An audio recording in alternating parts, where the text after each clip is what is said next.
On the 19th of May, 1536, Henry had his second wife, Anne Boleyn, beheaded here at the Tower of London. It was one of the most brutal acts of the reign and has been seen as a sign of his tyrannical nature, that he executed one of his wives for failing to give him a son and heir. But that's not the whole story.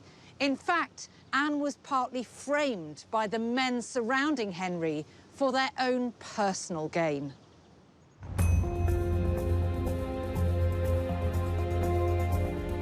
The conditions for this to happen were created by Henry himself. His desire to pursue his own pleasure led him to have an unconventional relationship with his government and created opportunities for the king's men to acquire great power. His court grew into a hotbed of division and intrigue. On the 24th of January, 1536, the king fell heavily from his horse while jousting at Greenwich. It left him with a wounded leg that would never heal, and in time, the injury would transform his character.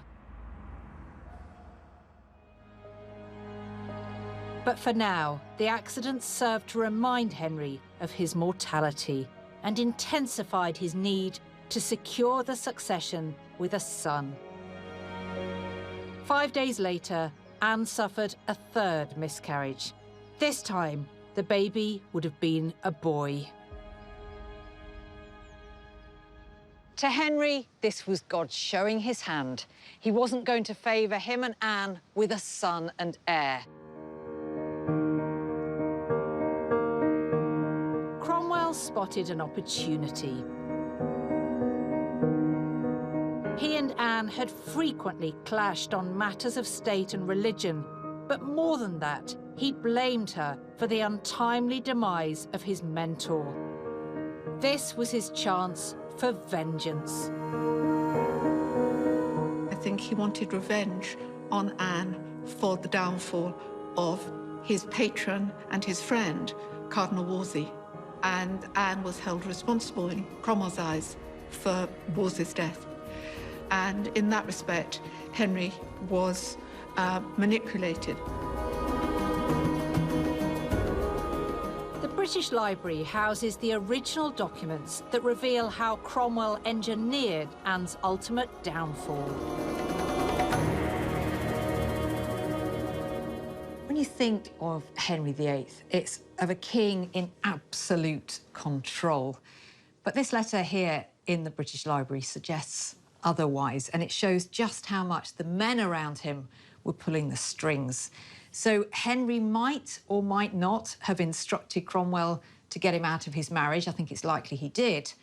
But whether he had this in mind, I think is more debatable. Perhaps Henry was thinking of an annulment, but Cromwell was getting rid of Anne rather more permanently than that, setting up a case for adultery with not just one, but 5 men. That's why he calls it abominable here in this letter. And this is what Henry himself is going on. This is the evidence that Cromwell presented to him.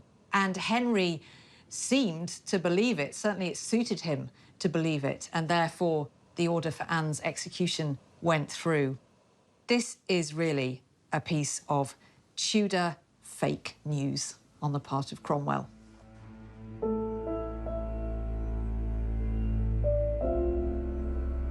Cromwell had constructed a case in less than a week that had reduced Anne and the Boleyn family's reputation to tatters.